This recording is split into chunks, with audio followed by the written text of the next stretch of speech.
Opa, estamos no ar? Estamos no ar. Rapaz, tá difícil, hein, professor?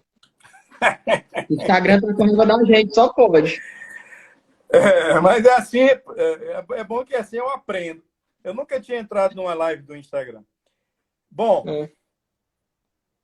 É, é... então daqui. Estava falando dos propagadores.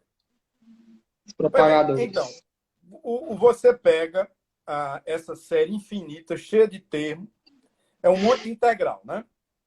Quanto Uhum. mais, quanto mais para frente você vai na série, mais integrais você vai tendo.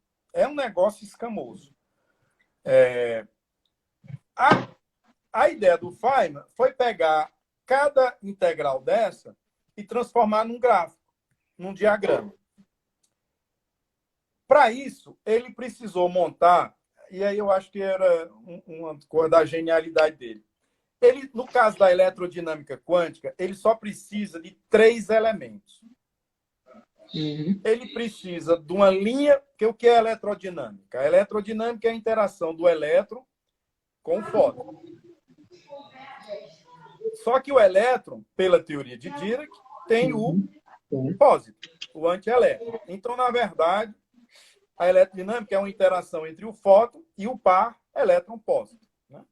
Então, se você estiver estudando o vértice da teoria, quer dizer, a parte que fala da interação na densidade lagrangiana é psi barrado a mi psi. Psi barrado é o pósitron, a mi é o campo eletromagnético e o outro psi é o elétron. Então você veja que é uma interação com 3 campos. Muito bem. Aí o que é que Feynman faz? Ele diz que tem uma linha ondulada, que representa um fóton, uma linha cheia, com uma setinha para um lado, que representa o elétron, e uma linha cheia com a setinha para o outro lado, que representa o pósitron, ou o antielétron. Como é que é o vértice? O vértice é um fóton com 2 linhas, ou seja, uma linha ondulada e terminando em 2 linhas cheias. Ou seja, só com isso o Feynman consegue construir todos os possíveis eventos numa teoria perturbativa. Muito bem. Cada linha dessa, ou do fóton, ou do elétron, ou do pósitron, é o que a gente chama de propagador. Né? Mas, de um ponto de vista pictórico, de um ponto de vista mais físico, o propagador ele é a amplitude de probabilidade de uma partícula vir de um ponto a outro. Tá? Uhum. É claro que essa nossa nomenclatura de partícula ela é um pouco ruim. A gente herda da mecânica quântica, mas porque fica muito difícil você trabalhar com campo nesse sentido. Então, deixa isso para lá, a gente vai pensar que o propagador é a amplitude de probabilidade da partícula sair de um ponto para outro. Então, como é que é isso escrito, desenhado? É uma linha, no caso do elétron, uma linha cheia, orientada, ou seja, tem uma setinha. Né? Esse é o propagador. Isso é o que o propagador no espaço-tempo. Né? É uma integral de alguma coisa. Se eu pegar e passar isso para o espaço de momento, né, eu fico só com o integrando. Tá? Isso é o que a gente pode dizer, basicamente, sobre o que é o propagador. Tem outras coisas. O propagador você pode calcular através da função de Green, de alguma equação diferencial. Tá? Mas, Uhum. fisicamente, é só isso mesmo. Ele descreve a amplitude de probabilidade de uma partícula sair de um ponto a outro. Diz. Certo. Pronto. Vamos ver outra pergunta aqui. Pergunta que o rapaz acabou de fazer aí nos comentários. Né? Se a gravidade é a distorção do espaço, por que chamamos ela de força? Muito bem dito.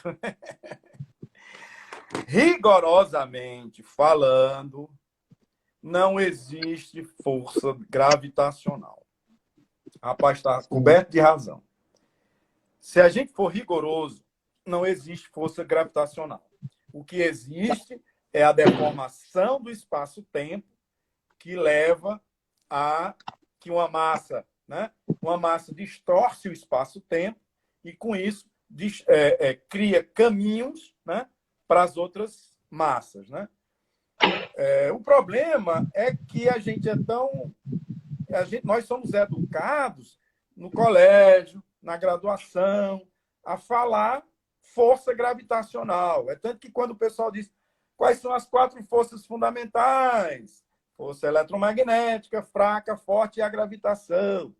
Mas, de um ponto de vista da relatividade geral, não existe força gravitacional. Né?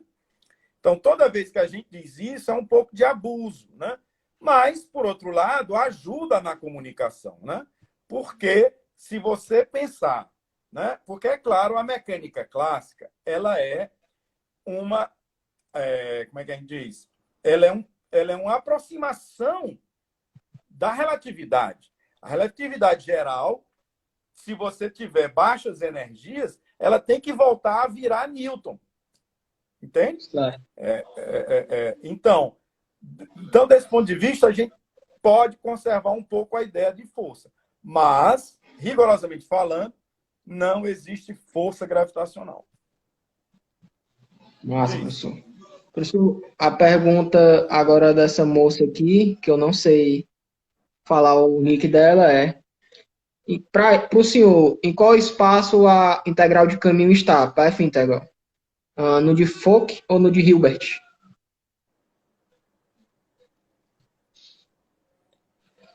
Integral de caminho? PF integral.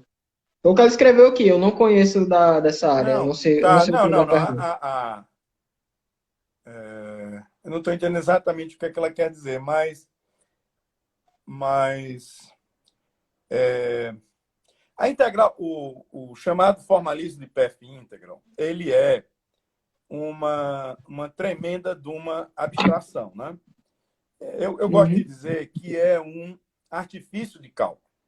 Não é física. Certo. Não é física. É um artifício de cálculo muito útil, né?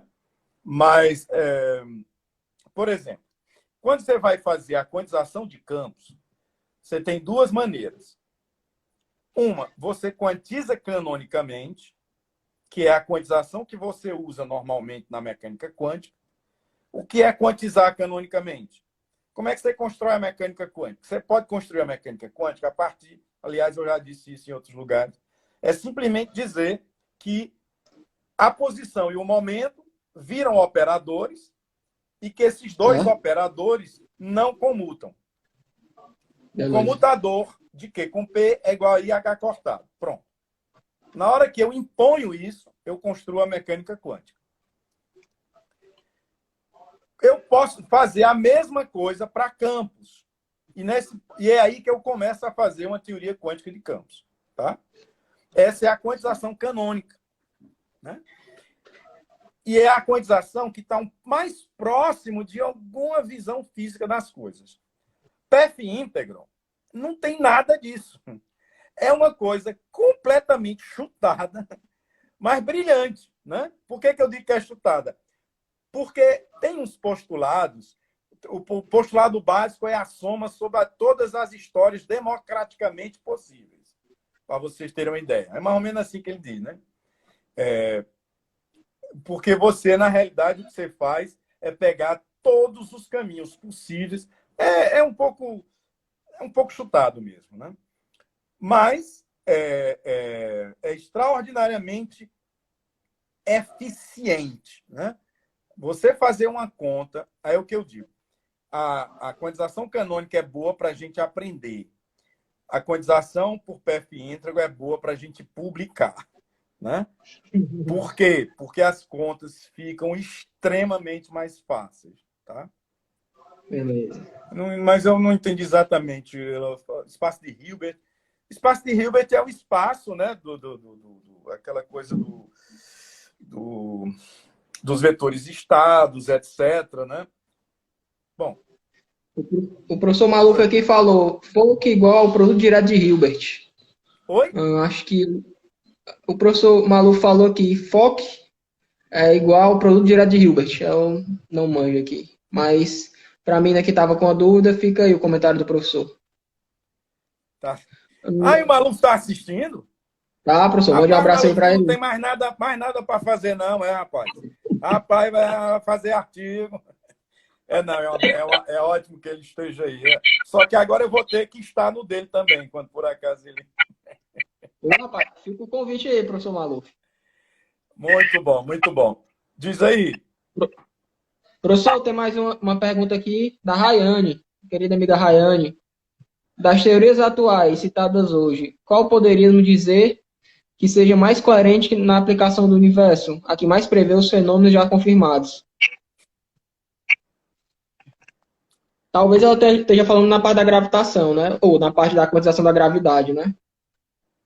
Bom, claro, para descrever o universo, a nossa grande teoria fundamental é a relatividade geral de Einstein. Né? É ela que está por trás, ela cumpre princípio cosmológico, ela consegue fazer dinâmica das estruturas. É fantástico. Né? Uhum.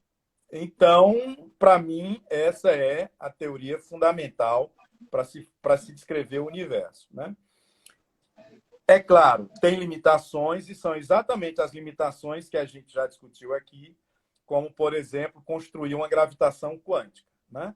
Aí, se a pergunta for, ei, qual é a melhor teoria de gravitação quântica? Eu digo, isso aí é mais difícil. Eu acho muito que eu não trabalho propriamente com gravitação quântica, mas muito humildemente, eu acredito que a Loop Quantum Gravity pode trazer um pouco mais de resposta do que as supercordas, né? Mas isso é uma coisa absolutamente superficial, minha, sem uma discussão mais aprofundada, né? E eu também gosto de dizer que tem as dimensões extras, né? O mundo brano, os mundos branos, que de alguma maneira, né, também pode chegar um pouco nisso, né? Mas é o primo pobre das três. Certo. O professor teve uma pergunta aqui. Ele perguntou o que é efeito Uru e se há alguma relação entre ele e a eletrodinâmica clássica. Rapaz, Eu não sei se é isso. o efeito Unruh, Pronto. o efeito Unruh é uma beleza. Né? Bom, eu falando assim de uma maneira o pouco que eu sei, né? Tem uma coisa muito legal no efeito Unruh, primeiro que é o seguinte, o efeito Unruh, ele tem a ver com a teoria quântica de campos.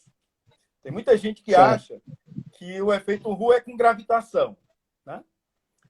Na realidade, o efeito Unruh ele é mais famoso quando ele incorpora gravitação, né?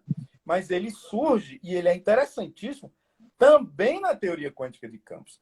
E o que é interessante é o seguinte, o efeito Unruh é o seguinte, observadores acelerados, né, eles veem partículas que um observador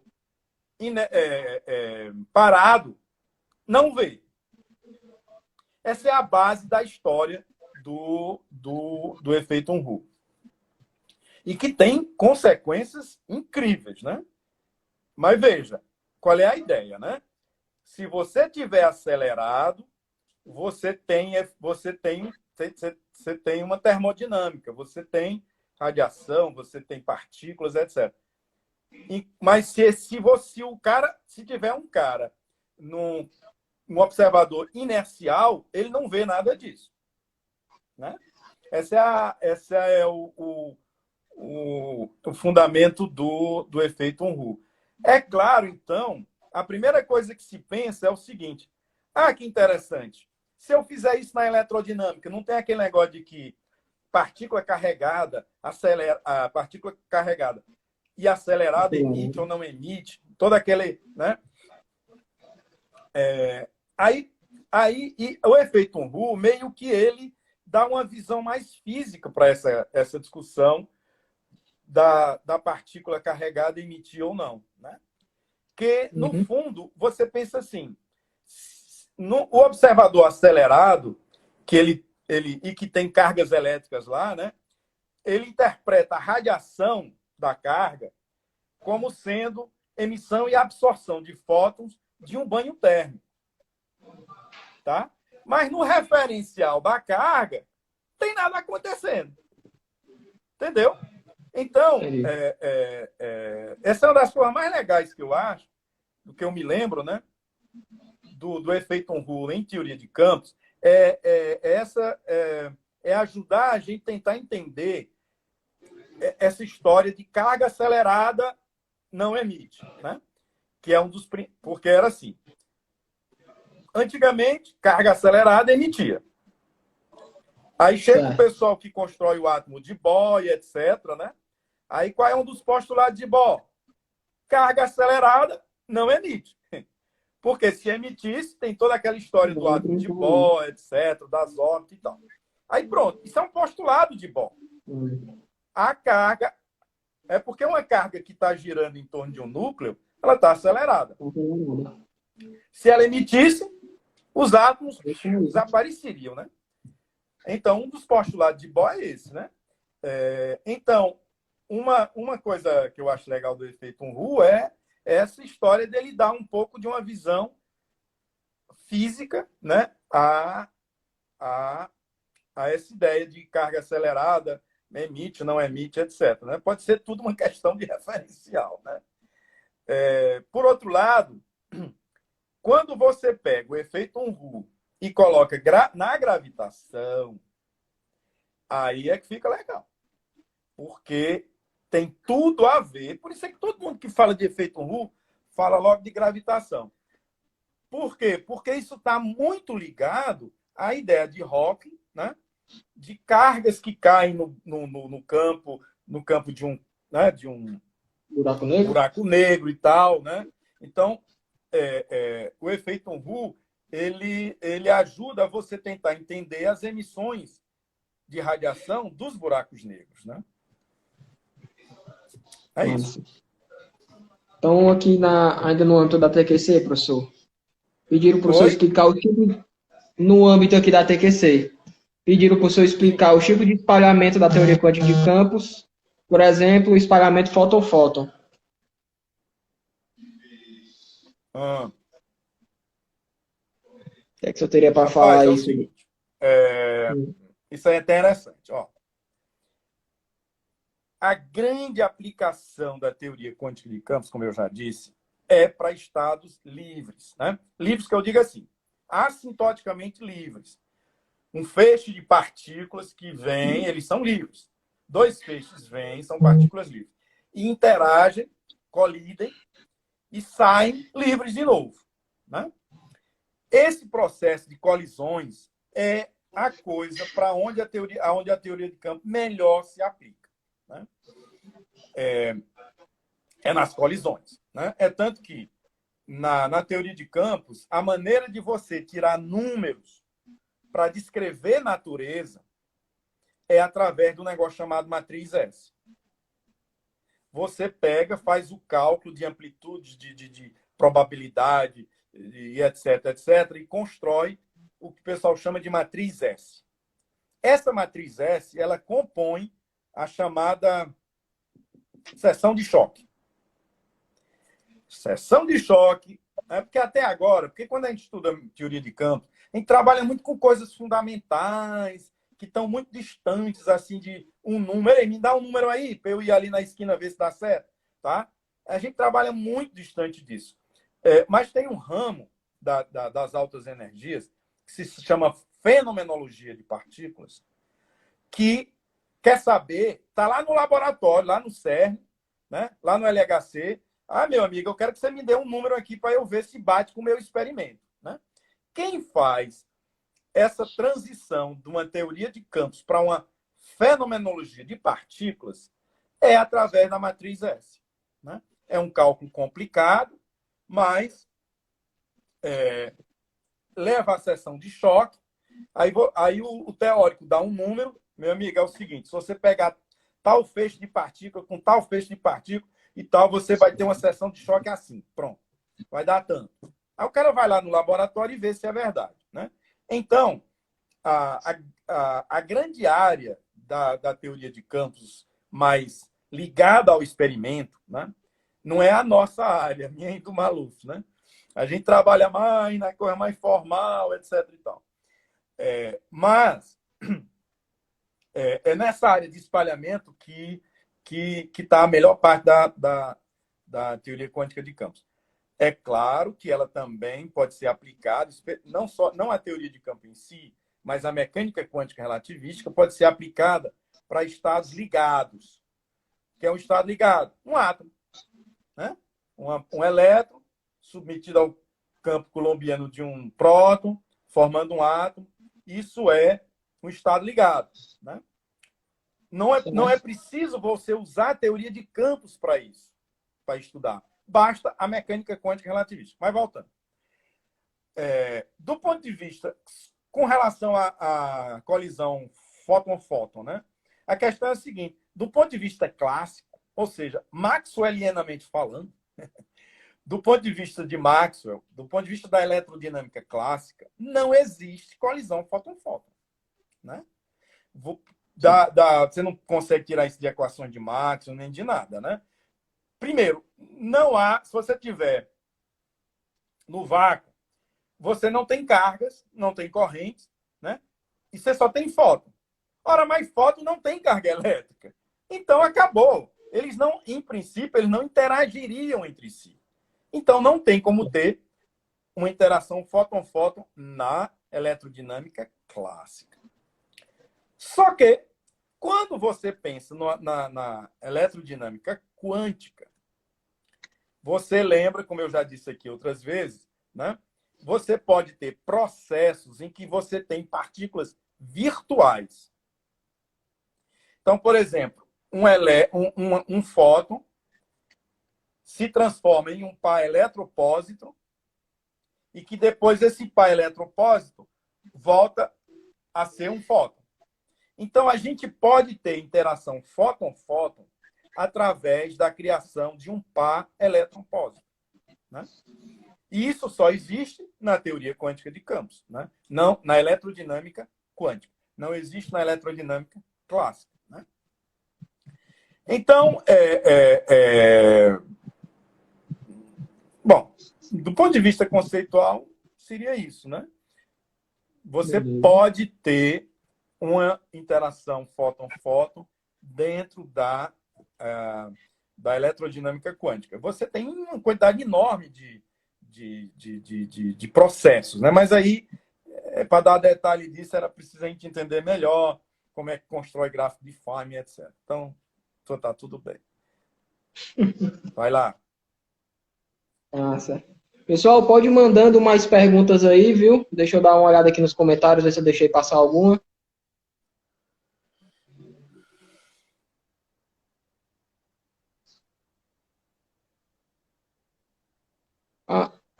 Um rapaz aqui perguntou se por acaso seria possível quantizar uma onda gravitacional. Eita! É uma boa pergunta. Eu confesso que eu não tenho uma reflexão sobre isso, porque, veja bem, uma onda gravitacional, a ideia de onda gravitacional já é o bicho, né? A onda gravitacional é uma oscilação do espaço-tempo. Muita gente não entende exatamente o que, né? Quer dizer, primeiro, você entender o que é espaço-tempo já é uma loucura. Porque a gente pensa que é espaço e tempo. Não, espaço-tempo, né? Por exemplo, quando a gente fala uma deformação do espaço-tempo, não é uma deformação do espaço. é uma deformação de uma coisa que a gente chama de espaço-tempo. Só faz sentido falar de teoria da gravitação da relatividade geral se for no espaço-tempo, né? Então já é difícil de pensar o que é uma deformação do espaço-tempo. Pior, as ondas gravitacionais são oscilações desse espaço-tempo. Então, lembrando daquela famosa ilustração do que é o espaço-tempo, né? Que o pessoal pega uma cama elástica não, um lençol elástico, bota uma esfera bem pesada, ela afunda, aí bota a outra perto, aí a outra né, cai lá, né? Por quê? Aí a gente diz, não, é porque a massa grande deformou o espaço-tempo. Né? Quer dizer, agora tu imagina oscilações, né, naquela cama, né, naquele lençol elástico. As ondas gravitacionais são deformações na cama elástica, que se propagam e tudo mais, né? Então, veja bem, as que o pessoal conseguiu encontrar eram ondas gravitacionais devido à colisão de buraco negro, que deve ser um negócio com energia fantástica. E mesmo assim, é uma dificuldade enorme para os caras encontrarem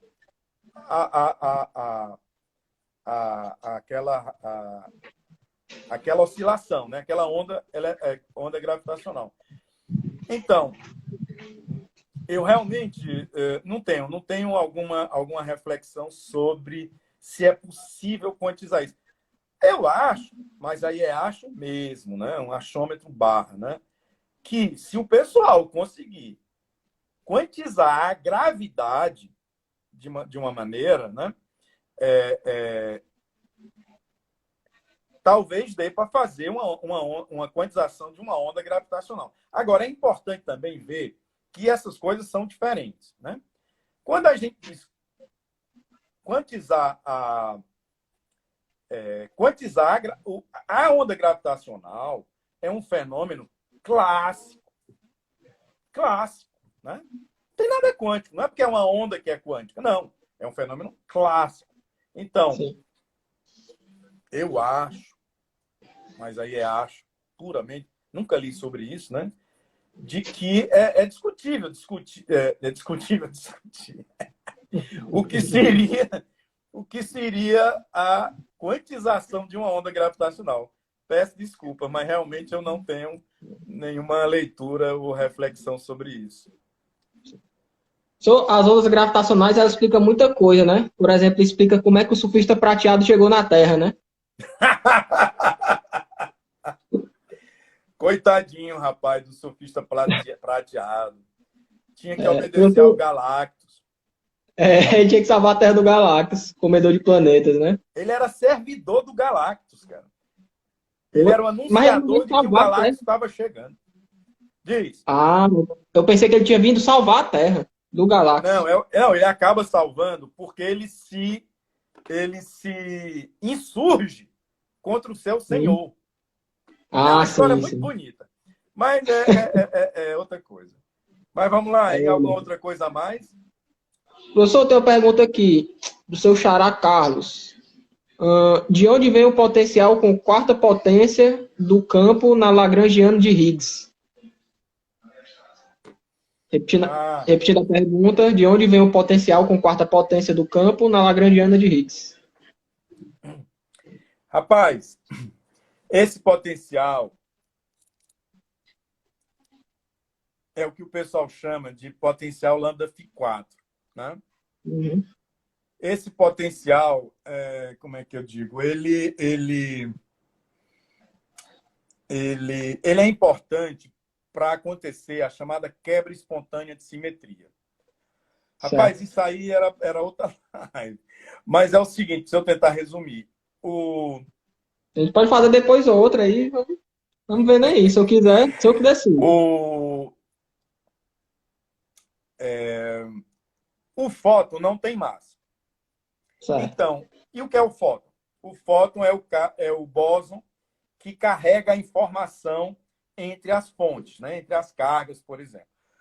Então, eu tenho duas cargas, aí o fóton é o transmissor das cargas. Uma só vê a outra quando tem um fotinho indo para lá e para cá e dizendo, né? De uma maneira muito figurativa. Ele não tem massa. Acontece o seguinte, por que ele não tem massa? Por causa da invariância de gauge. É outra história. Então, se você tiver uma invariância de gauge, a partícula carregadora da informação não pode ter massa. O problema é que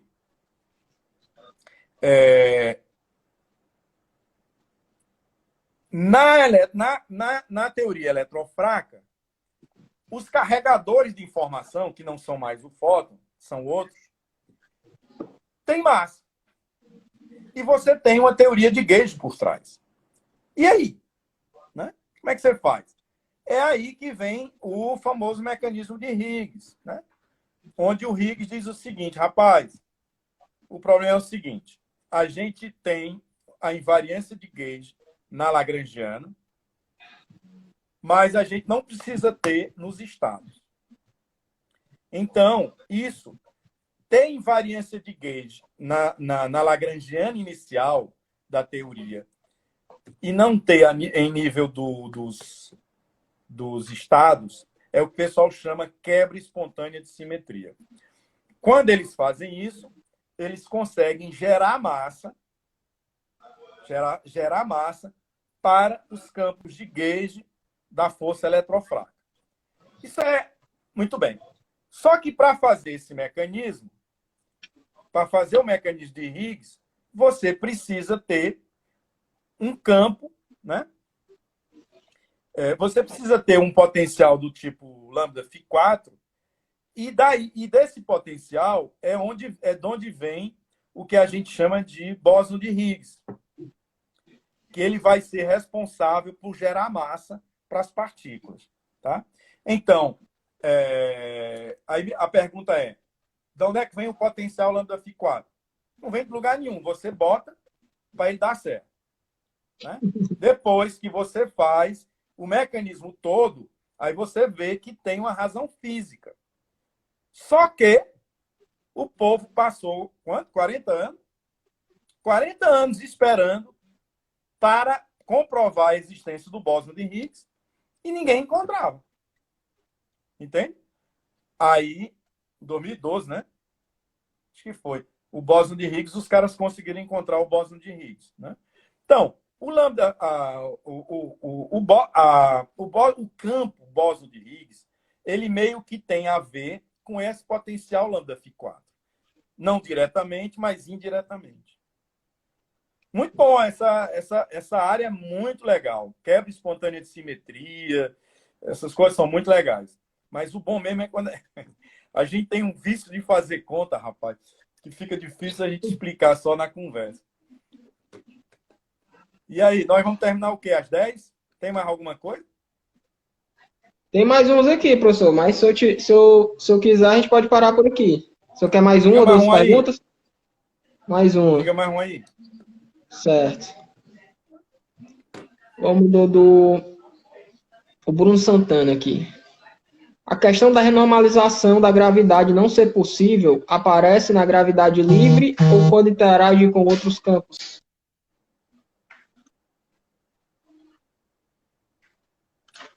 Boa pergunta. Questão técnica.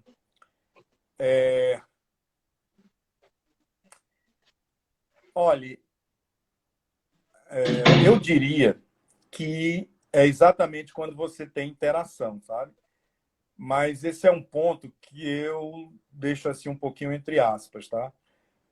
Porque as teorias livres, todas as teorias livres são tranquilas, né? Você não precisa fazer uma expansão em série, uma expansão perturbativa, que é exatamente só na expansão perturbativa é que você precisa fazer renormalização e etc, né? Então, na gravitação livre, sem interação com nada, Eu arriscaria dizer que não tem problema, mas é uma afirmação que eu deixo um pouquinho entre aspas. Eu estou me baseando nessa questão que eu lhe disse, né? De que todas as teorias livres não tem problema de renormalização, não tem problema de infinito nem nada. Mas a gravitação é porque o problema da gravitação tem questões de autointeração. Não, vamos deixar por aqui. Vamos deixar por aqui. Vai se esticar demais, né, professor? É. Professor, agora a saideira, essa aqui é minha. Se um fóton não acredita no coronavírus, ele pode ser considerado um bosominion?